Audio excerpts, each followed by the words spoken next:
Yeah, it is very to have that ability to take the break and kind of do it. And when did it kind of hit you too? Because like you grew up a fan of wrestling and stuff like that, and then getting into the business.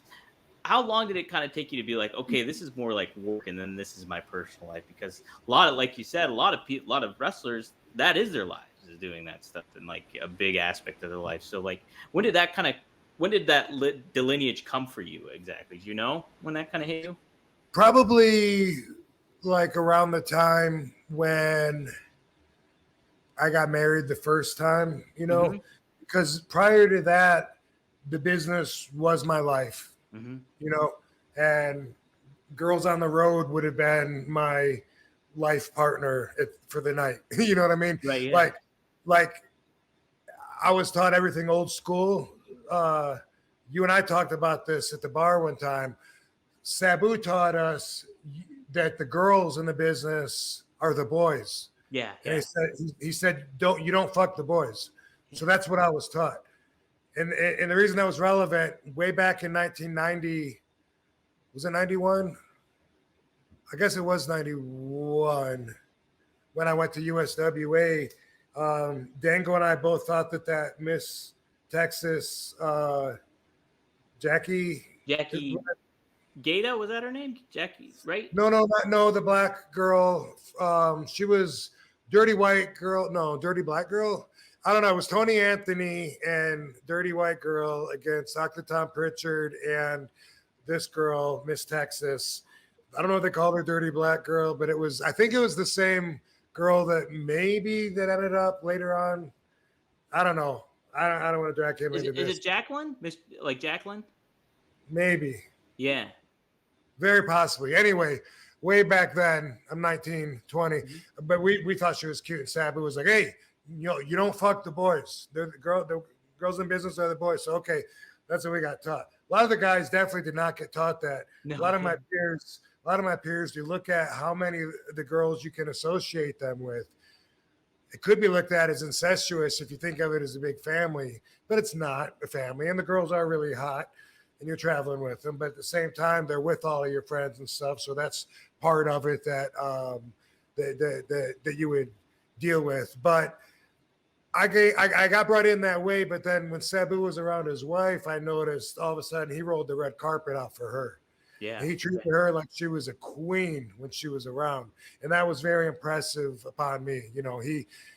I remember in ACW show, like before it was like, you don't even come in the dressing room if you're not in the business. I was surprised that he even let his wife in in the dressing room door. But besides that, he would get her a chair and have her sit down over giving the chair to one of the other younger wrestlers. You know what I mean? So Sure. by being Sabu's wife, she had more clout than the other wrestlers even, and she was just a wife, but she was Sabu's wife, and that's how I took that. And I think because of that, I think that probably helped me cement into me, that I wanted to be like that. And I wasn't going to lie to my wife right off the bat. I brought her around, showed her everything that's going on, for better or worse. She saw Right. everything. I said, I don't want you to hear about all these things and think that I'm doing it. You need to know that I'm the exception. I'm one of a kind. Yeah. Yes, he's married. He's married, but he's with another girl tonight. You are seeing that. Yes, those dudes are fucking around on their wives. Yes, those guys are doing cocaine in that corner. Yes, I was like, I have to be honest. That way I come out ahead because I'm proud of the way that I live, and I just want to be with other people that have the same values.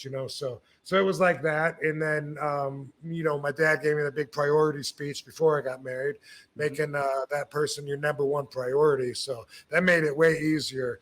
If I was gonna get married and make that my priority over everything, that meant even my job. Like if I was in France and about to wrestle, and my family needed me, and that was my priority, and they needed me to leave and get on a plane right then. I knew in my mind I was making the oath by agreeing with what my dad said because it sounded right to me. Right. It Right. sounded, that's that's how I want to live, pops. Thanks.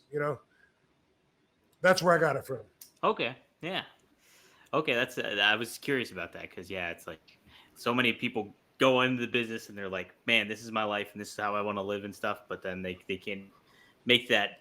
designation between work and personal life. So Yeah, that's why you used to not be able to bring your wife or girlfriend around the business because they'd see what goes on, tell the other wives, start up a lot of drama, you know, yeah, and the yeah, boys, yeah, and the boys don't want their wives there anyway. They're trying to fuck the rats, and that's how it used to be. It was just a closed door society where it was like a good old boys men's club kind of thing.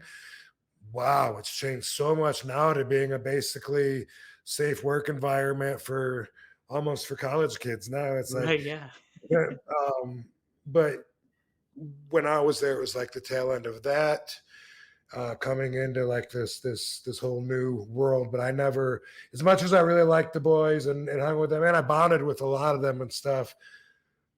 I just always knew that everyone was out for themselves when it comes down to it. sure, yeah. It's a business, you know. Oh. It's show friends. It's show business, We're all there for the same reason. right? Exactly, exactly.